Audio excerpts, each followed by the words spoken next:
To understand the secret power that can revolutionize your financial life today, we must travel back in time to a specific moment in history. The year was 1918. The location was New York City. The atmosphere was heavy with a kind of collective anxiety that you might recognize in our world today. The First World War had technically ended, but the peace felt fragile and the economy was broken. It was a time of rationing, a time of uncertainty, and a time when the average person woke up every morning with a knot of worry in their stomach about how they would survive the week. In the bustling streets of New York, amidst the noise of streetcars and the rush of crowds, the primary topic of conversation was struggle. You could hear it in the cafes, you could hear it in the shops, and you could hear it in the drawing rooms of society. Everyone was talking about what they lacked. Everyone was talking about how hard it was to get ahead. It was the accepted language of the day. In the middle of this gray atmosphere lived a woman named Florence Scovel Shinn. At this point in her life, she was not yet the legendary spiritual teacher whose books would sell millions of copies. She was an artist, an illustrator, living a modest life. And like everyone around her, she was deeply immersed in the struggle of the times. She was surrounded by people who were hardworking, honest, and responsible, yet they remained trapped in a cycle of financial limitation. Florence was observant. She noticed that the people who complained the most about money seemed to have the least of it, and the people who spoke of opportunities seemed to attract them. But she could not quite grasp the scientific law behind it. She knew there had to be a way out of the maze, a way that did not depend on the fluctuating economy or the whims of luck. Her search for truth led her to a small, unassuming room where a teacher named Emma Curtis Hopkins was holding a meeting. Emma Curtis Hopkins was known as the teacher of teachers, a woman of profound mystical insight who did not waste time with comforting platitudes. She was interested only in results. Florence entered that room carrying her own burden of worries, carrying her own story of why things were difficult for her as an artist in a tough city. When the meeting concluded, Florence approached the teacher. She wanted to explain her situation. She wanted to be heard. She wanted sympathy. Florence began to speak. She started to construct a sentence that she had likely said 100 times before to her friends. It was a sentence about her limitations. It was a sentence about a financial blockage. She began to say something along the lines of how she wanted to do great work, but the money was not there to support it.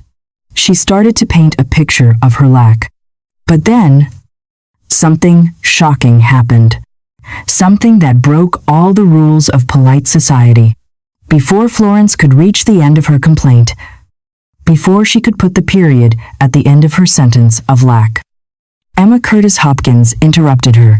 This was not a gentle interruption. It was not a polite clearing of the throat. It was a sharp, decisive cut.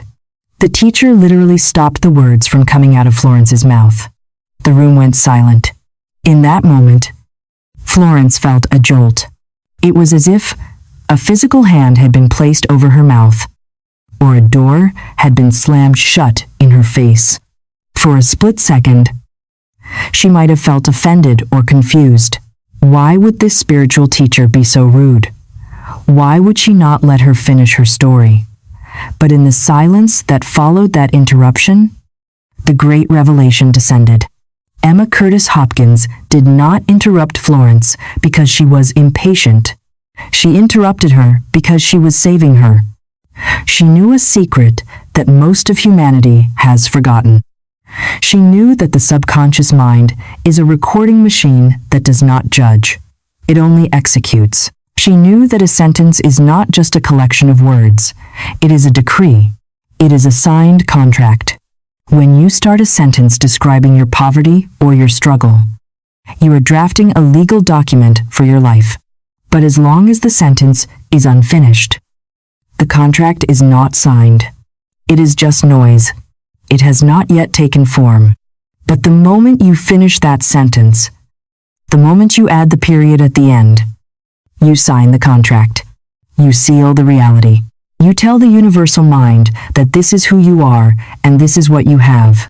By cutting Florence off, Emma Curtis Hopkins refused to let Florence sign the contract of poverty. She left the negative thought hanging in midair, incomplete, powerless, and unable to crystallize into physical form. That moment of silence was the teaching. It was more powerful than any lecture could have been. Florence realized in a flash of insight that she had been talking herself into trouble for years. She realized that every time she finished a sentence about not having enough money, she was literally commanding her world to keep her poor. She realized that her friends, who sat around for hours discussing their hardships, were not just describing their lives, they were manufacturing them with every completed sentence. This was the mystery revealed. The secret was not in what you struggle against. The secret is in what you say. The interruption was the key. It taught Florence that she had the power to edit her destiny in real time. She did not have to be a victim of her old habits of speech. She could catch herself. She could stop the train of negative thought before it reached the station. This encounter became the foundation of her entire philosophy. It transformed her from a struggling artist into a master of metaphysics. And today, this story serves as a mirror for you. How many poverty contracts have you signed today with your own tongue? How many sentences of lack have you allowed to reach a conclusion? The mystery of 1918 is no longer a mystery, it is a method, and it begins with understanding that you have the right and the duty to interrupt any voice, even your own, that speaks against your prosperity. To fully grasp why Emma Curtis Hopkins interrupted Florence Scovel Shinn on that fateful day, you must understand the invisible machinery that runs your life. We tend to view our words as harmless sounds. We think of speech as something cheap, something transient, something that vanishes the moment it leaves our lips. We treat conversation like a way to pass the time or a way to vent our frustrations. But the spiritual truth is terrifyingly simple. Your word is not wind. Your word is a brick. Every single time you open your mouth, you are laying another brick in the wall of your destiny. You are building your future. Phrase by phrase, sentence by sentence. This brings us to the concept of the decree. In the ancient texts and in the laws of metaphysics, a decree is an order issued by a ruler that cannot be disobeyed. You are the ruler of your own kingdom, and that kingdom is your subconscious mind. The subconscious mind is a faithful servant, but it is a servant with absolutely no sense of humor and no ability to judge right from wrong. It does not know the difference between a fact and a fantasy. It does not know the difference between something you want and something you fear. It only knows one thing, and that is the command you give it. And the way you give a command is by speaking a complete sentence with feeling.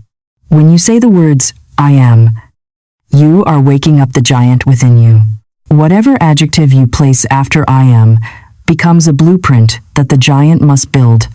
If you say, "I am tired," the subconscious works to lower your energy levels to match your command. If you say, "I am broke," the subconscious frantically arranges circumstances to drain your bank account so that your outer reality matches your inner decree. This is where the terrifying danger of telling your troubles comes in. We have a cultural addiction to sharing our pain. We meet a friend for coffee, and we spend the first 20 minutes reciting a litany of our problems. We talk about the high cost of rent. We talk about the mountains of debt. We talk about how unfair our boss is. We think we are just unburdening ourselves.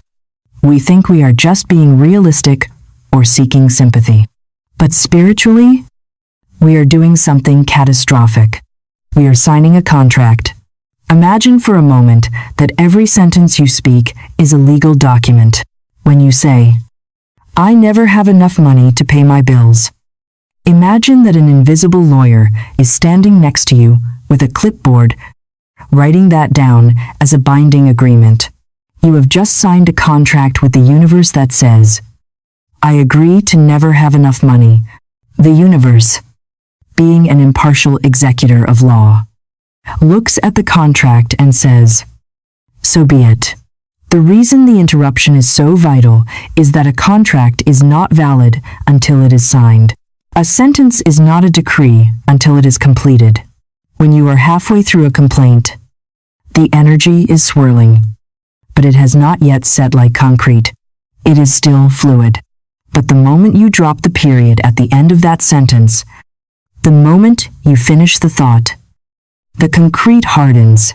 You have sealed the decree. This is why you see so many good, honest people trapped in cycles of poverty. They are not bad people. They work hard. They pray. But then they get up from their prayers and they sign contracts of lack with their speech. They pray for abundance at 8 a.m. And then at 9 a.m. they tell their coworker, "I don't know how I'm going to make it to the end of the month." The prayer was a wish, but the complaint was a decree. And in the battle between a wish and a decree, the decree always wins because it carries the weight of your conviction. You must realize that the subconscious mind is always eavesdropping. It is listening to your casual conversations. It is listening to your jokes. How often have you made a joke about being poor? You laugh and say, "I'm so poor, I can't even pay attention." You think it is funny. Your subconscious thinks it is an instruction. It begins to manifest situations that will make you poor enough to justify the statement. You are literally speaking your wealth out of existence. You are commanding your supply to hide from you. The Bible says that by your words you shall be justified, and by your words you shall be condemned. This is not a moral judgment from an angry God. It is a statement of mechanical law. You are the captain of the ship. If you give the order to steer the ship onto the rocks, the engine room obeys. The engine room does not care if you drown. It only cares that it followed your order. This brings us to the profound responsibility you have as a creator. You can no longer afford the luxury of a negative conversation. You can no longer afford the satisfaction of being the victim in your own story. When you tell the story of your financial struggle, when you rehash the details of how you were wronged or how much you owe, you are not releasing the past. You are reincarnating it. You are taking the dust of yesterday and breathing new life into it with your breath today. You are keeping the struggle alive by feeding it your attention and your words. This is why silence is often the most powerful form of prayer. If you cannot speak a word of victory, if you cannot speak a word of abundance, then it is better to seal your lips completely. The woman who was saved by the interruption in 1918 learned this lesson the hard way. She realized that her habit of complaining was not a harmless emotional release. It was an act of self-sabotage. She realized that every time she finished a sentence about her debt, she was essentially telling the money to stay away. She was putting up a "do not enter" sign on the door of her prosperity. By learning to stop the sentence, she learned to tear up the contract. She learned that she could leave the space open for God to fill. When you refuse to sign the contract of poverty, you leave the signature line blank. And when the signature line is blank, the infinite intelligence steps in and signs it with the name of abundance. This is the choice you face in every conversation. Will you sign for lack? Or will you leave the space open for a miracle? The pen is in your mouth. Be careful what you write. Now that we have established that every word you speak is a decree that signs a contract with the universe, we must identify the specific words that are causing you to fail. There are 2 words in the English language that are responsible for more poverty and more unhappiness than any economic crisis in history. These words are innocent on the surface, but underneath, they are deadly to your manifestation. Those words are want and need. We have been taught from childhood that it is normal to say, "I want more money" or "I need a new job." We think that by expressing our desire, we are setting a goal. But in the laws of metaphysics, the exact opposite is happening. You must understand the mechanics of the subconscious mind to see why this is a trap. The subconscious mind takes everything you say literally. It does not understand the concept of the future. It only understands the present moment. When you say the words, "I want," you are making a declaration of your current state. To want something means, by definition, that you do not have it. If you are holding a glass of water, you do not say, "I want water." You only say, "I want water," when your hand is empty. Therefore, when you walk around all day saying, "I want to be rich," you are actually vibrating at the frequency of, "I am not rich." You are affirming the absence of money. You are telling the universe that your identity is that of a person who is lacking. And because the universe is a faithful mirror, it looks at your vibration of wanting, and it gives you more opportunities to want. It keeps the object of your desire just out of reach, like a carrot on a stick, so that you can continue to fulfill your decree of wanting it. You remain eternally in a state of chasing, never in a state of having. The word need is even more dangerous. Need implies a state of emergency. It implies a hole that must be filled. It vibrates with fear, anxiety, and desperation. In the spiritual realm, desperation is a repellent. Have you ever noticed in romance that the person who is desperate for love usually drives potential partners away? The same principle applies to money. Money is energy. If you are chasing it with the frantic energy of need, it will run away from you. You are pushing it away with your own anxiety. When you pray from a place of need, you are praying from a place of doubt. You are telling God that you do not trust that your supply is already there. You are begging a distant power to fix a mistake, rather than aligning with the ever-present flow of abundance. So, if we cannot say want and we cannot say need, what is the language of success? The language of the master is acceptance. This is the great shift that Florence Scovel Shinn identified. There is a life and death difference between asking for something and accepting something. Asking acknowledges separation. Accepting acknowledges possession. When you switch your vocabulary from "I want to," "I accept," you flip the switch in your spiritual machinery. You move from the energy of the beggar to the energy of the beneficiary. Imagine someone hands you a check for $1 million. You do not say, "I want this check." You say, "I accept this check." The transaction is complete. The money is yours. This is the attitude you must cultivate regarding your invisible supply before it becomes visible. Acceptance is based on the spiritual truth that the divine design of your life is already finished. In the mind of God, your wealth is already established. Your health is already perfect. Your success is already a fact. The only reason you do not see it yet is that you have not tuned your receiver to it.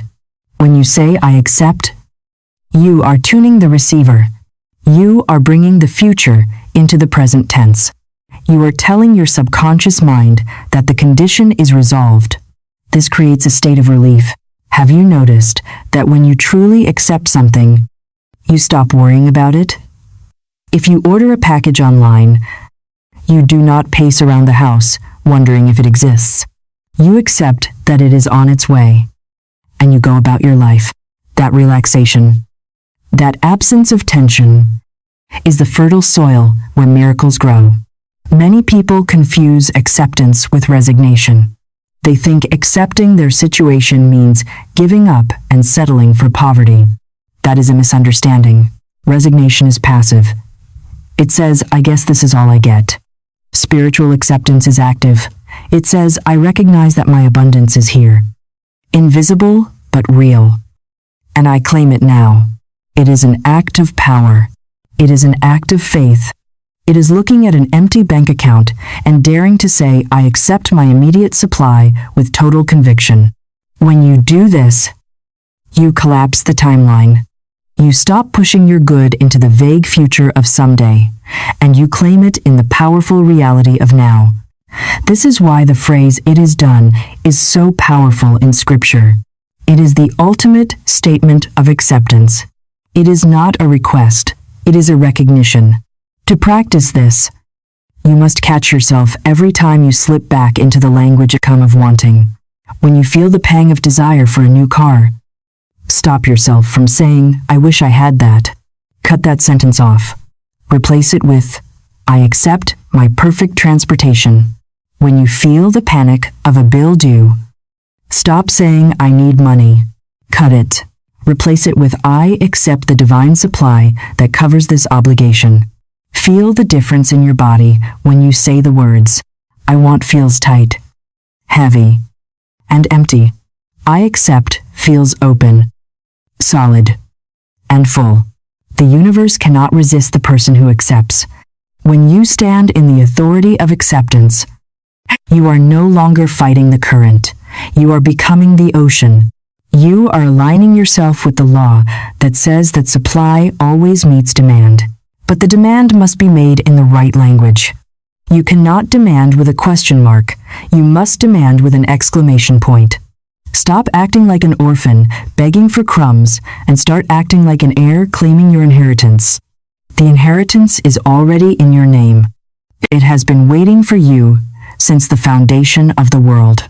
All you have to do is stop saying "I want it" and start saying "I accept it." That shift in words is the shift in worlds. It is the bridge between the life you are dreaming of and the life you are living. Cross that bridge today with the power of your tongue. We have reached the point in our journey where philosophy must become practice. It is one thing to understand intellectually that your words are decrees. And it is one thing to know the difference between wanting and accepting. But it is an entirely different matter to actually catch yourself in the heat of the moment when the old habits rise up to choke you. This brings us to the core technique of this entire teaching, the tool that separates the master from the student. This is the art of the cut. The cut is not a passive observation of your thoughts. It is an active, surgical intervention into the machinery of your mind. You must understand that your mind is a creature of habit, and it loves to run in loops. For years, perhaps for decades, you have allowed your mind to run on a track of negativity. When a bill arrives, the track says worry. When a challenge appears, the track says complain. These tracks have become deep grooves in your subconscious, like a riverbed that directs the flow of water. To change the direction of the river, you cannot just ask politely. You must build a dam. The cut is that dam. The technique is deceptively simple, but requires the vigilance of a soldier standing guard at a gate. The instruction is this. The very moment you detect a sentence forming in your mind or on your lips that contradicts the life you wish to live, you must sever it instantly. You do not let it finish. You do not let it land. You do not let it take root. Most people allow the negative thought to play out to its conclusion because they feel a compulsion to complete the sentence. It feels natural to finish the thought. It feels like you are holding back a sneeze if you stop.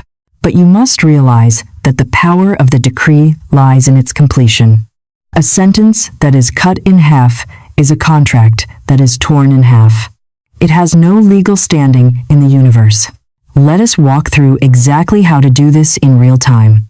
Imagine you are walking down the street and you see something you desire. Perhaps a beautiful home or a car. The old program instantly kicks in. The thought begins to form words. It says, "I would love to have that, but I will never be able to afford it." The moment you hear the word "but," you must deploy the cut. You physically stop talking. If you are alone, you can say the word "stop" out loud. If you are with people, you simply bite your tongue. You leave the sentence hanging in the air. "I would love to have that." And then silence. In that silence, you have stripped the negative thought of its momentum. You have denied it the energy it needs to become a reality. You have prevented the seed of poverty from hitting the soil of your subconscious. This technique applies even more critically to your internal monologue about your own worthiness. The most dangerous conversations are the ones you have with yourself when no one else is listening. You might catch yourself thinking, I am always messing things up, or I never get a lucky break. These are the bricks you are using to build your prison cell. The art of the cut demands that you become a hunter of these thoughts. You must watch your mind like a hawk. When the thought I never get a lucky break starts to surface, you slash it before the word break is formed. You kill the monster while it is still small. You will find that when you interrupt the pattern, there is a moment of disorientation. Your mind will stutter. It will look for the old groove and find it blocked. This is exactly what you want. That moment of confusion is the breaking of the old neural pathway, but the cut is only the first half of the technique. If you simply cut the negative thought and leave a vacuum, the negativity will rush back in to fill the void because nature abhors a vacuum. Therefore, the cut must be immediately followed by the pivot. You cut the lie, and you paste the truth. You interrupt the sentence of lack, and you instantly finish it with a sentence of supply. Let us go back to the example of the bill. You start to say, I don't know how I'm going to pay this. You cut it at, I don't know. You take a breath, and you pivot. I accept the divine idea that pays this bill. The full sentence becomes, I don't know. Actually, I accept the divine idea that pays this bill. You have hijacked the energy of fear and transmuted it into faith in the span of 3 seconds. This requires a certain ruthlessness. You cannot be polite with your own ego. You cannot be gentle with the poverty consciousness. It is a parasite that wants to eat your future. You must treat every negative word like a spark of fire falling on dry grass. If you stomp on the spark immediately, there is no damage. If you let it burn for 10 seconds, you have a small fire. If you let it burn for an hour, you have a forest fire that consumes your whole life. Most people are trying to fight forest fires. I am teaching you to stomp on sparks. The cut is the stomp. You may worry that this will make your conversation sound strange. You may worry that people will think you are odd if you stop mid-sentence. Let them think what they want. Their opinion does not pay your bills. Their opinion does not heal your body. You are playing for high stakes. You are playing for your destiny. If you are in a conversation and you start to complain, and then you catch yourself, simply say, I cancel that or I withdraw that statement. Most people will not even notice, or they will admire your positivity. But even if they judge you, remember that you are the guardian of your own portal. No one else can do this for you. Emma Curtis Hopkins could interrupt Florence, but she could not live inside Florence's head. You must become your own Emma Curtis Hopkins. You must be the teacher who corrects the student within you. As you practice this, you will notice something miraculous happening. The thoughts will start to come less frequently. The old tracks will begin to fade from lack of use, because you are no longer feeding the poverty consciousness with your completed sentences. It begins to starve. It begins to lose its grip on you. You will find that it becomes physically difficult to speak negatively. The words will taste like ash in your mouth. This is the sign of victory. It means you are retraining the giant of the subconscious. You are teaching it a new language. You are teaching it that the only decrees you will sign are decrees of abundance, health, and love. The art of the cut is not just a technique. It is an act of reclaiming your dominion. It is the moment you stop being a victim of your conditioning and become the master of your fate. So, sharpen your sword. Stand guard at the door of your lips. And when the enemy of doubt tries to speak, cut him down before he can take a single breath. If you are going to master the law of your own word, we must confront the single greatest saboteur in your vocabulary. It is a word so small, comprising only 3 letters, that we use it dozens of times a day without even noticing. Yet, in the spiritual realm. This word is a murderer. It murders your affirmations. It murders your faith. And it murders your results before they even have a chance to breathe. That word is but. You might think this is an exaggeration, but I assure you it is not. The word but is the great eraser of the universe. Whatever you say before the word, but is cancelled out by whatever you say after it. It is the linguistic tool we use to argue for our limitations and to defend our poverty. Let us look at how this operates in the machinery of your decrees. You stand in front of the mirror and you say a powerful affirmation. You say, I accept that I am a wealthy and successful person. That is a beautiful decree. You have laid a brick of gold in your wall of destiny. However, 2 seconds later, you add the fatal clause. You say, but the economy is terrible right now. In that instant, you have taken a sledgehammer and smashed the brick of gold you just laid. The word, but, acted as a pivot point. It signaled to your subconscious mind that the first part of the sentence was just a wish, a fantasy, a lie you were telling yourself to feel better. The part after the but is what you really believe. The part after the but is the reality you are actually signing the contract for. When you say, I believe God is my supply, but I have a lot of debt, you are confessing that your debt is bigger than your God. You are saying that the power of the obstacle is greater than the power of the solution. The subconscious mind, which is always listening for the dominant feeling, ignores the I believe part and latches onto the I have debt part. Why? Because the word but acts like a highlighter pen. It highlights the fear. It draws a circle around the problem.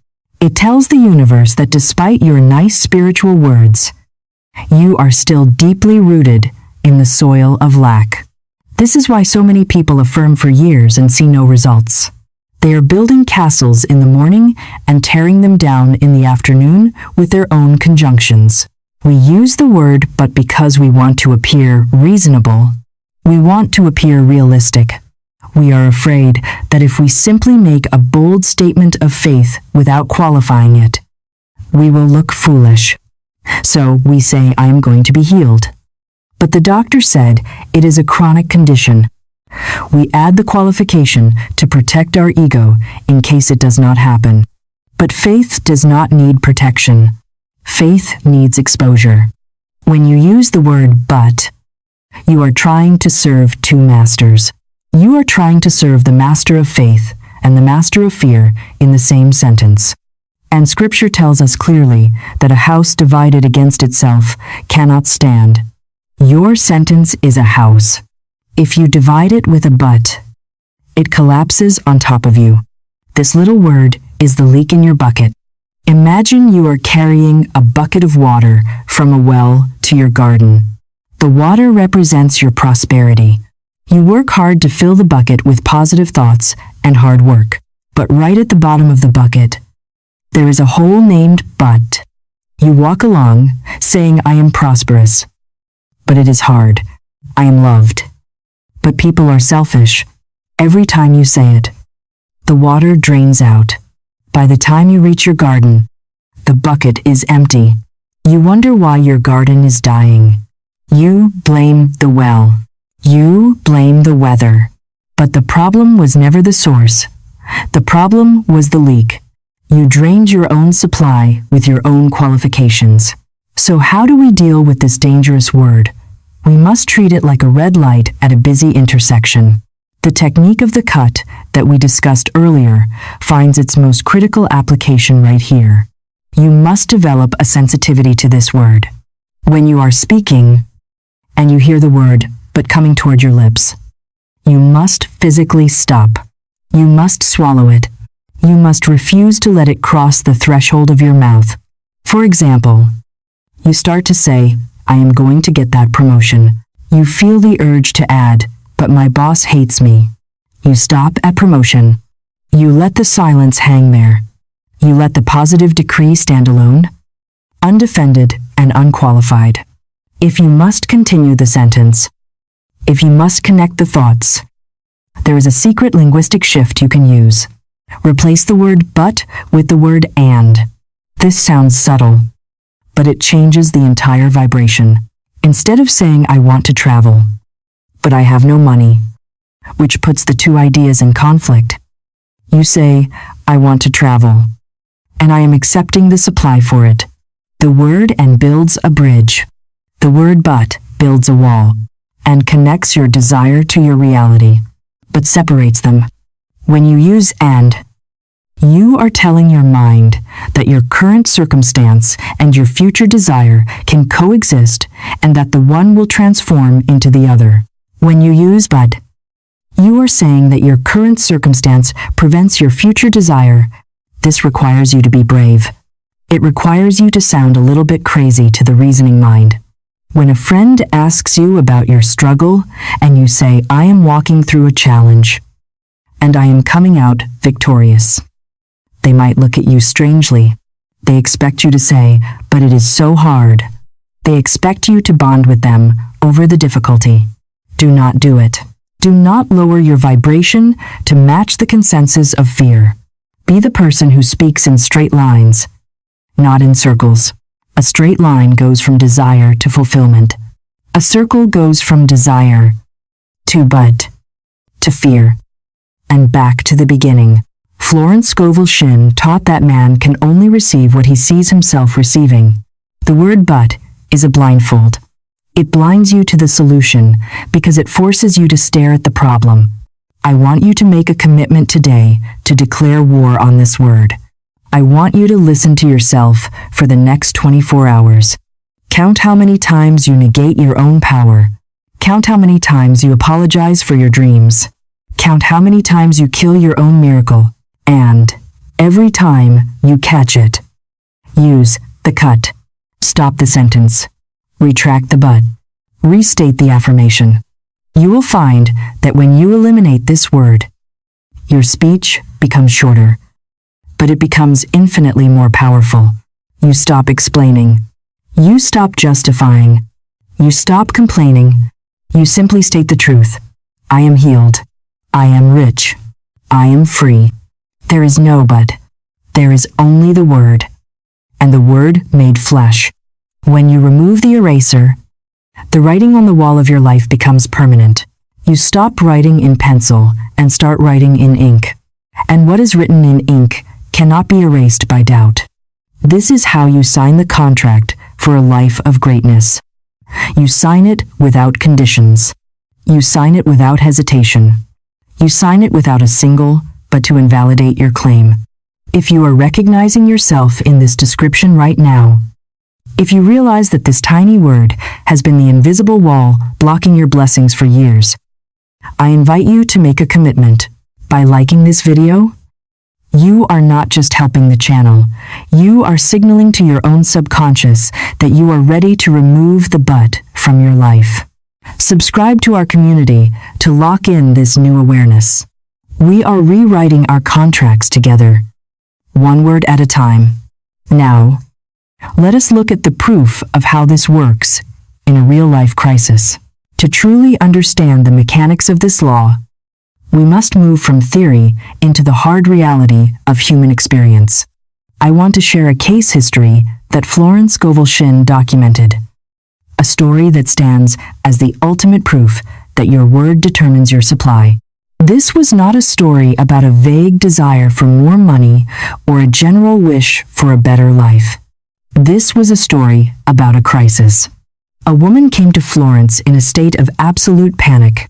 She was facing a specific financial deadline that was immovable.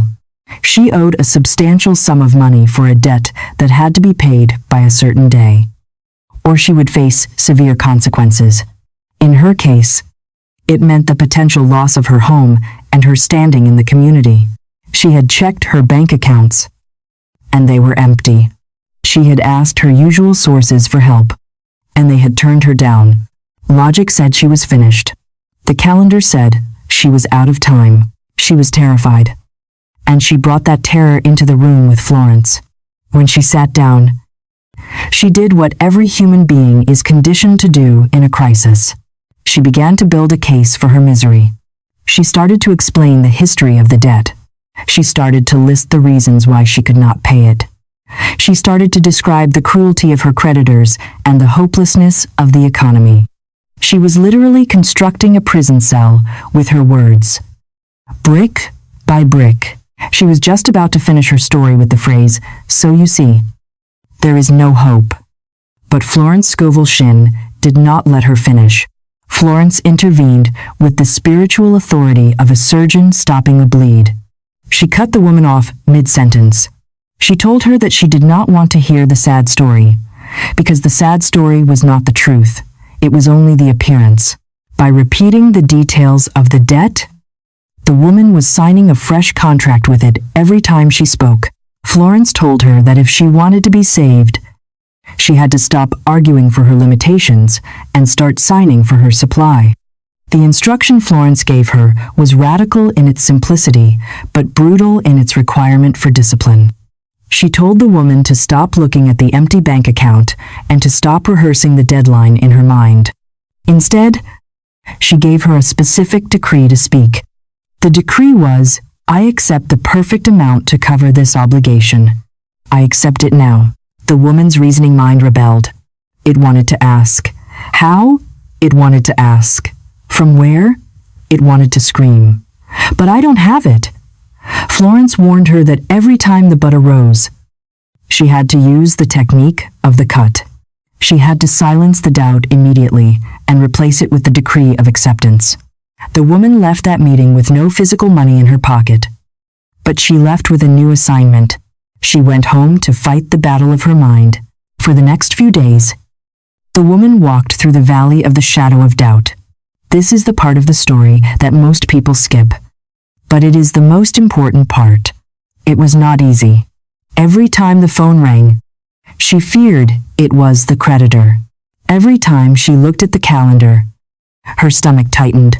The temptation to call a friend and cry about her situation was overwhelming. The temptation to finish the sentence of fear was constant. But she held the line. She remembered the instruction. Every time the panic rose up and tried to say, "I am going to lose my home," she cut it off. She slammed the door on the thought. She forced herself to say, "I accept my supply. It is done." She did not act with faith because she felt brave. She acted with faith because she had no other choice. She kept the vacuum of her mind clear of negativity so that the universe could rush in. Then, the day before the debt was due, the miracle occurred. And please listen closely to the nature of this miracle, because it dismantles everything you think you know about how money works. We are taught that money comes from work, or from loans, or from luck. We think we know the channels through which our good must come. But the infinite intelligence is not limited by your channels. The money did not come from a job she applied for. It did not come from the bank that rejected her. It arrived from a source that was, for all intents and purposes, dead. A person from her distant past, someone she had not spoken to in a very long time, suddenly reached out to her. Years prior, there had been a vague, unresolved financial matter between them. Something the woman had completely written off. She had forgotten it. She had released it. It was not even on her list of potential solutions.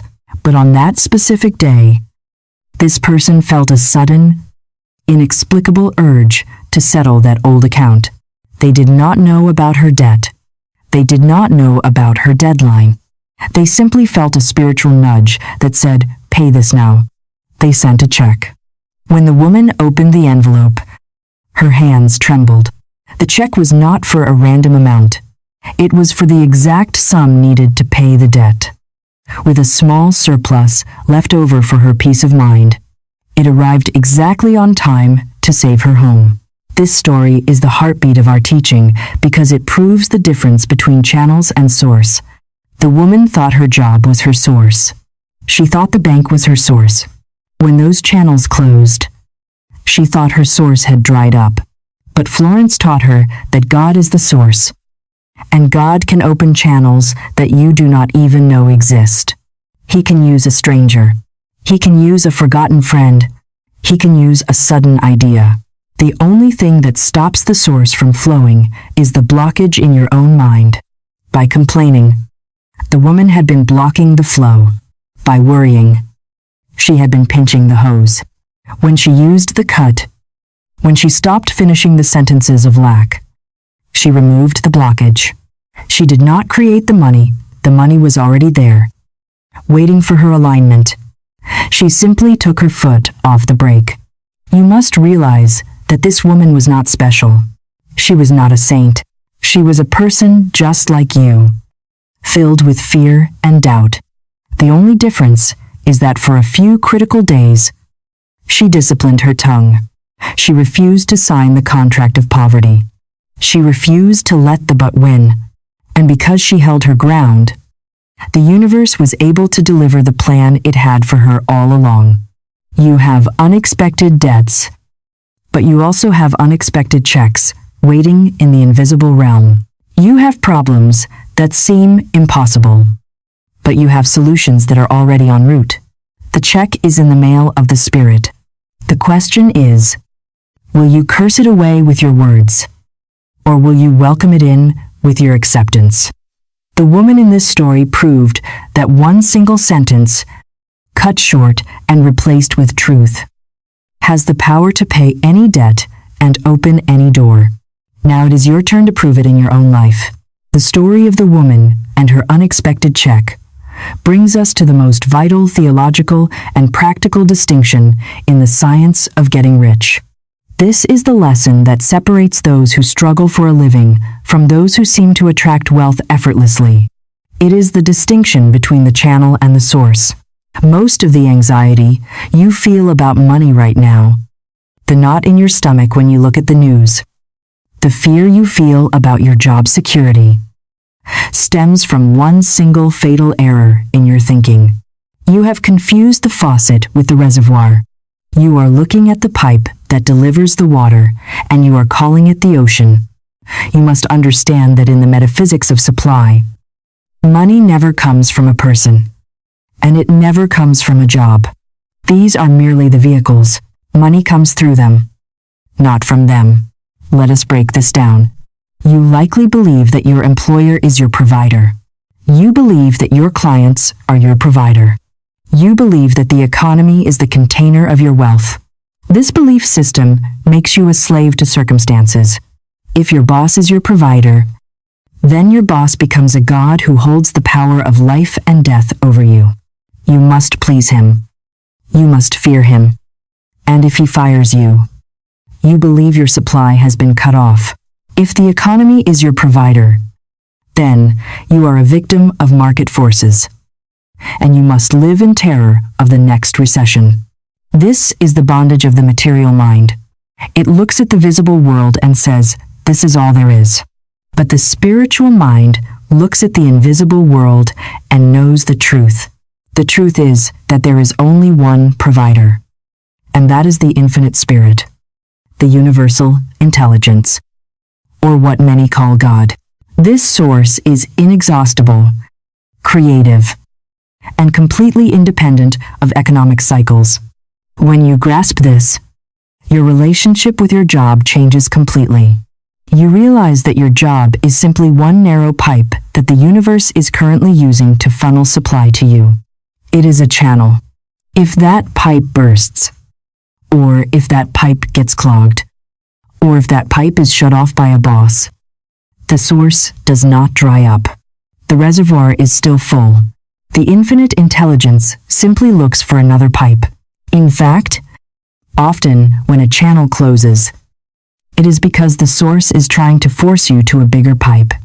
You are crying over a garden hose being taken away because you do not realize the universe is trying to connect you to a fire hydrant. But because you are staring at the closed door of the old channel, you cannot see the open door of the new one. You are so busy mourning the loss of the salary that you miss the opportunity for the fortune. The woman in our story was saved because she stopped worshiping the channel. She stopped looking at the bank, which was the closed channel, and she turned her face to the source. She accepted that the spirit could reach her in a million different ways. This is why you must never dictate to the universe exactly how your money should come. When you pray for money and then say, "It must come from a lottery win," or "It must come from a raise," you are insulting the infinite intelligence. You are telling the creator of the galaxies that he has limited options. You are trying to squeeze the ocean through a straw. You must stop outlining the path. You must stop trying to micromanage the delivery system. Your job is to affirm the destination. God's job is to create the route. This error of confusing the channel with the source is why people compromise their integrity for money. They lie. They cheat. Or they stay in toxic work environments because they are terrified that if they lose this specific channel, they will starve. They are worshiping the golden calf of the paycheck. But when you know that your supply is a spiritual energy that is always with you, you become fearless.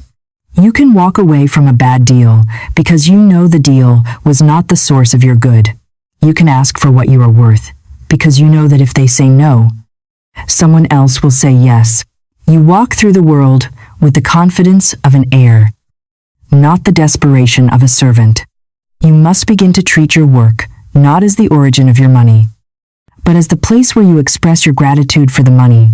You go to work to give, not to get.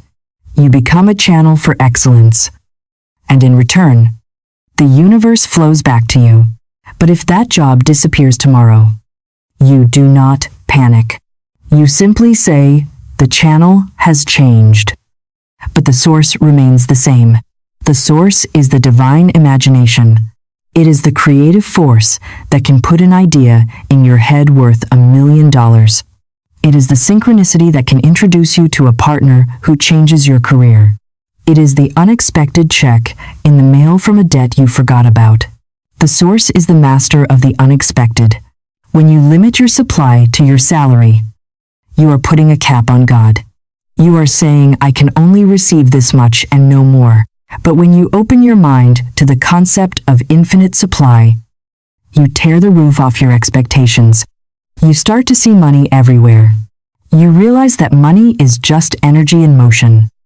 And there is no shortage of energy in a universe made of stars. The only shortage is in the mind that perceives it. Poverty is not an absence of money. It is an absence of trust in the source. It is a belief that the faucet is the only water in town. So today, I want you to mentally resign from the belief that your job is your God. Give your 2 weeks' notice to the idea that the economy controls your destiny. Sign a new contract with the infinite. Affirm to yourself daily that I look to the spirit as my supply, and I leave the channels to the wisdom of the divine. When you do this, the fear evaporates.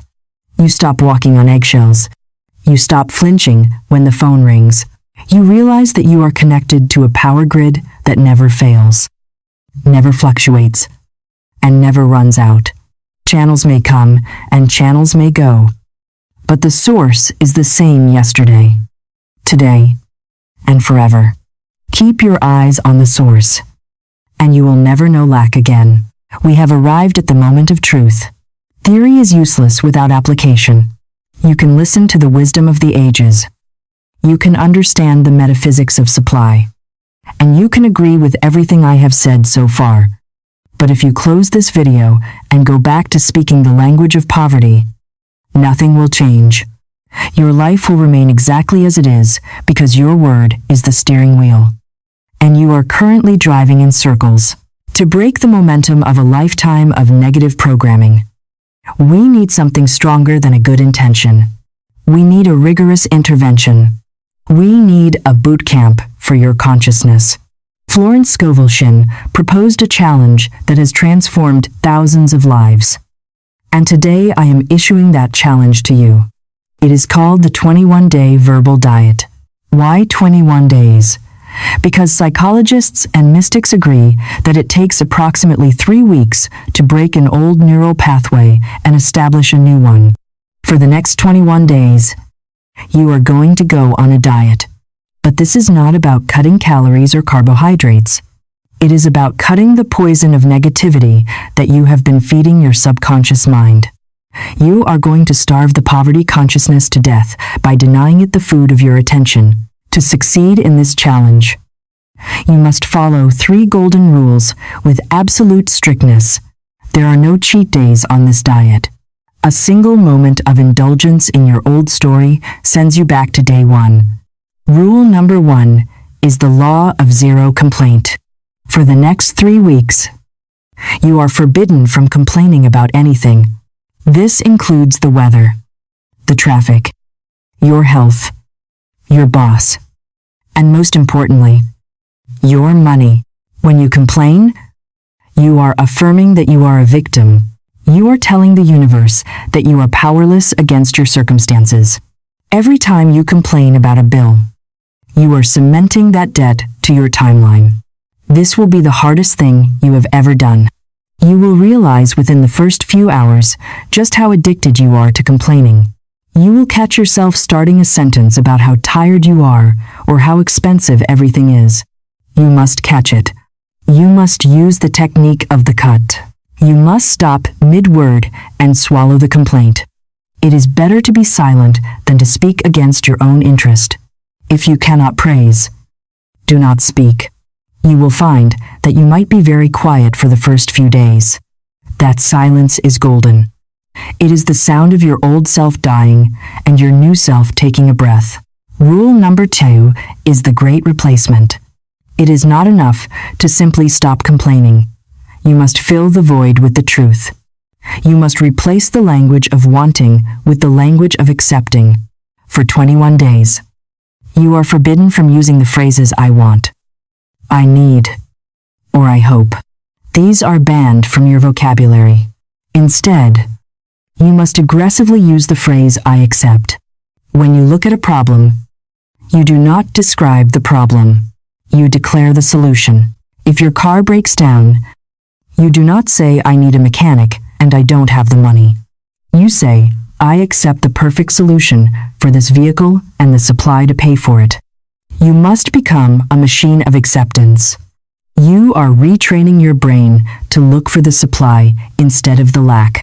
You are forcing your eyes to see the harvest before the seeds have even sprouted. This active replacement changes your vibration from a frequency of begging to a frequency of command. Rule number 3 is the quarantine of gossip. This is the subtle trap that catches the most spiritual people. You might be good at managing your own affirmations, but then you get on the phone with a friend and you start discussing the financial troubles of a third party.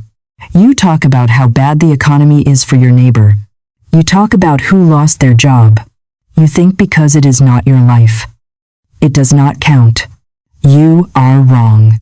Your subconscious mind does not know the difference between you and the other person. When you speak of lack, regardless of who it belongs to, you are vibrating with lack. You are inviting that same energy into your own experience. For 21 days, you must refuse to participate in any conversation that focuses on failure, sickness, or poverty. If a friend starts to gossip or complain, you must be the one to change the subject. If you cannot change the subject, you must walk away. You are protecting a delicate seed in your mind, and you cannot afford to let the toxic weeds of other people's words choke it out.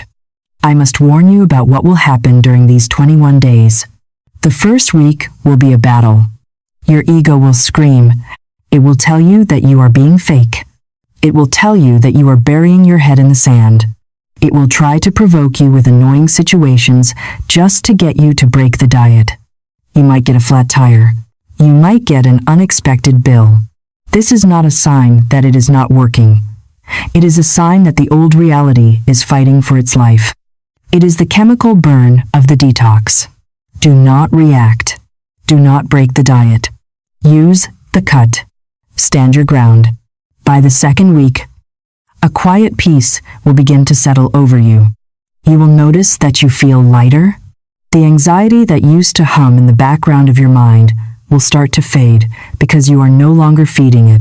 You will find that you have more energy because you are not wasting it on complaints. And then, usually around the third week, the outer world will begin to shift to match your inner world. It often starts with small things. You find money on the street. You get a refund you didn't ask for. A conflict resolves itself without your effort. These are the green shoots. This challenge is not for the weak. It requires a warrior's discipline. But the reward is a life of freedom. If you can control your tongue for 21 days, you can control your destiny for a lifetime. You will prove to yourself that you are not a cork bobbing on the ocean of luck, but the captain of the ship of fate. You will realize that the world is not happening to you. It is responding to you. So I ask you, are you ready to sign the contract? Are you ready to take the vow of silence against poverty and the vow of speech for abundance? The clock starts now. Watch your words, for they are the parents of your tomorrow. Once you have successfully launched your word, once you have spoken the decree of acceptance and started your verbal diet, you enter the most dangerous phase of the manifestation process. This is the phase where 90% of people fail.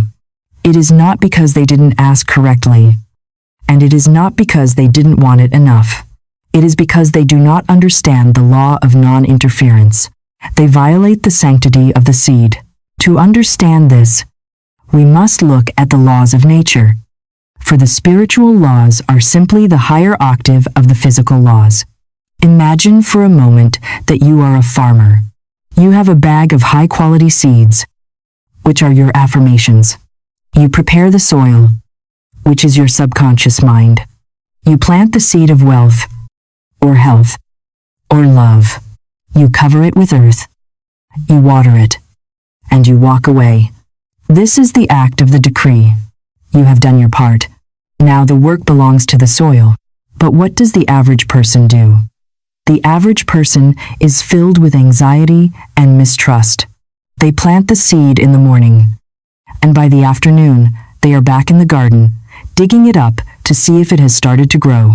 They look at it, poke it, analyze it, and say it doesn't look like anything is happening yet. Then they bury it again.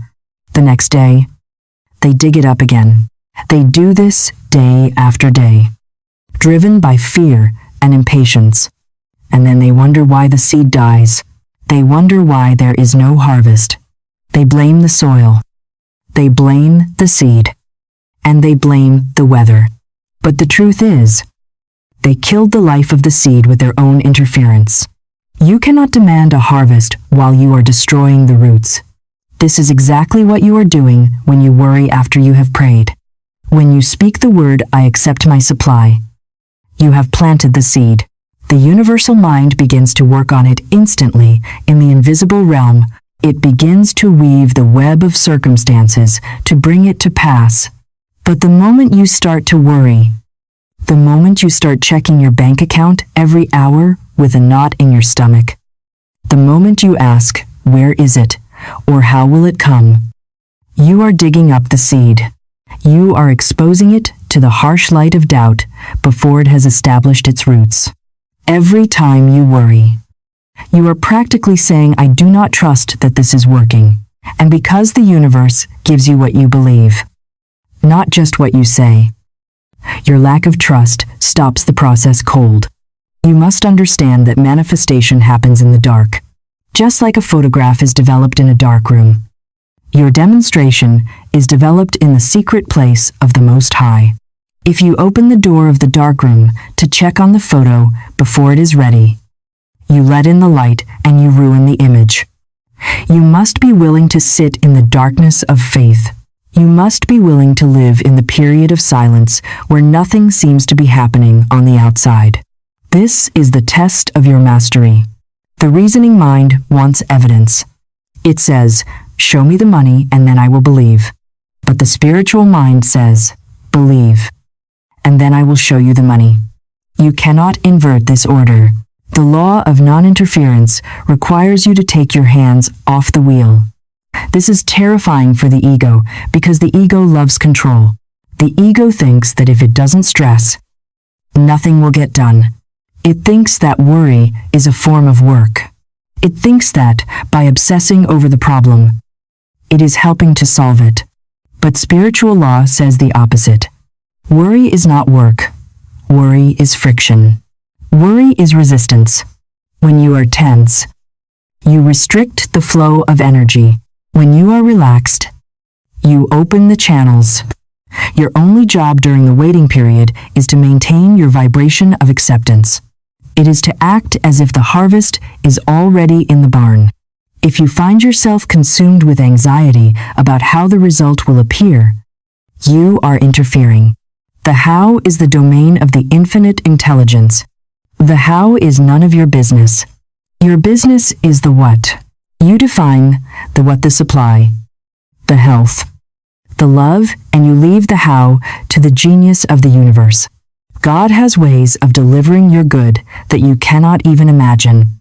If you try to force a specific path, if you try to manipulate people or circumstances to make it happen your way, you might block the very channel that was about to open for you. You might be trying to force a door open while God is trying to tear down a wall for you. So what do you do when the fear rises up? What do you do when the deadline is approaching and the field still looks empty? You stand still. This is the command given throughout the scriptures. Stand still and see the salvation. Standing still does not mean being lazy.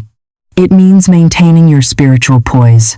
It means refusing to be moved by appearances. It means looking at the empty field and seeing the harvest with your inner eye. It means speaking to the fear and saying, I have placed my order. The delivery is guaranteed. I will not disrespect the provider by checking the tracking number every 5 seconds. This is the ultimate discipline. It is the discipline of trust. When you can walk through your day without anxiety, even though the problem is not yet physically solved. You have mastered the law. That peace, that careless confidence, is the signal that you have truly released the seed. And once you truly release it, once you stop digging it up with your doubts, the soil of the divine mind can do its work. It will push that seed up through the dirt, through the concrete, through any obstacle, and it will bear fruit 100-fold. Do not be the amateur gardener who kills his own crop. Be the master who plants with authority and waits with absolute, unwavering expectancy. The seed knows what to do. The soil knows what to do. The only variable is you. Get out of the way and let the miracle grow. We have traveled a long way together in this message. We have looked at the mystery of the interrupted sentence, the power of the decree, the danger of the word but, and the discipline of the verbal diet. Now we arrive at the final truth, the cornerstone upon which your entire life rests. You must understand that your body is not just a biological machine. It is a spiritual instrument. And the most powerful center in that instrument is your throat. Ancient wisdom traditions and modern metaphysics agree that the throat is a portal. It is the stargate between the invisible realm of thought and the visible realm of matter. Think about it. A thought is invisible. It has no weight. It has no form. But when you push that thought through your throat and give it sound, it becomes a vibration that travels through the air and impacts the physical world. Your throat is the womb of creation. It is the place where the formless takes form. For too long, you have treated your voice as a tool for reporting the news. You look at your life, you see trouble, and you use your voice to report the trouble. You say, look at this debt, or look at this sickness.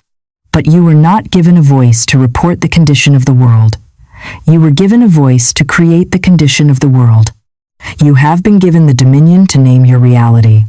In the ancient scriptures, the first man, Adam, was given the power to name the animals.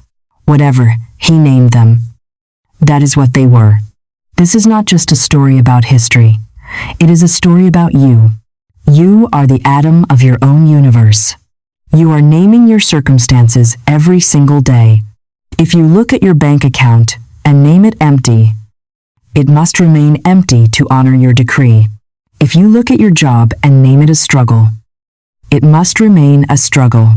But if you dare to stand in your authority and name it opportunity, if you name it abundance, the molecular structure of that situation must rearrange itself to fit the name you have given it. Your word is described as a wand, but it is also described as a sword. A sword cuts, a sword divides, a sword defends. Up until now, most of you have been using this sword to cut yourselves. You have been using the sword of your tongue to cut your own lifeline, to sever your own blessings, and to attack your own self-esteem. You speak words of criticism against yourself that you would never speak to an enemy. You say, I am stupid, or I am clumsy, or I am always broke. You are using your divine weapon to commit spiritual suicide. Today, I am calling on you to pick up that sword and use it for what it was intended. Use it to cut the cords of the past. Use it to cut the chaotic thoughts of fear. Use it to interrupt the sentences of poverty that try to sneak into your mind. The technique of the cut that we learned from Florence Scovel Shinn is your sword training. It is how you sharpen the blade. Every time you stop a negative sentence, you are swinging the sword in defense of your future. Every time you refuse to finish a thought of lack, you are guarding the portal of your throat. You are saying that no pollution will pass through this gate. Only truth, only beauty, and only abundance will be allowed to cross the threshold of my lips. This requires a warrior's spirit. It requires you to be awake when others are asleep. It requires you to speak victory when the world is speaking defeat. You are the only person who can save yourself because you are the only person who can control your throat. No one else can speak for you. No one else can sign your contract. You have been waiting for the economy to change. You have been waiting for a politician to save you. You have been waiting for a lucky break. But the universe is waiting for you. It is waiting for you to open your mouth and command the stones to become bread. It is waiting for you to declare the end of the drought. The power is not in the sky. The power is in your tongue. It is nigh unto thee, even in thy mouth and in thy heart. So, here is my final charge to you. Do not let this be just another video you watched. Do not let this be just another interesting idea that you forget by tomorrow. Make this the turning point of your life. Make a covenant with your own voice today. Decide, right now, that you will never again finish a sentence that dishonors the God within you. Decide right now that you will never again sign a contract of poverty with your speech. If the thought comes, interrupt it. If the fear rises, cut it. If the world says impossible, you say I accept. You have the power to speak your wealth into existence. It is not magic, it is law. It is the law of vibration, responding to the law of the decree. The check is waiting for your signature. The door is waiting for your command. The miracle is waiting for your voice. Open your throat and let the power flow. Speak to your mountain and tell it to move. Speak to your dry bones and tell them to live.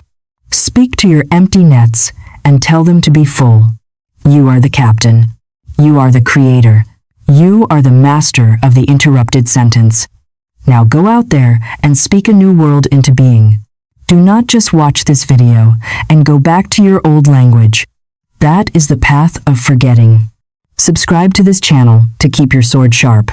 Share this message with someone who needs to break a cycle of lack. Be the interruption that saves them. And finally, leave a comment below with your new decree. Write the words, I accept my supply. Sign your contract with the universe right now in the public view.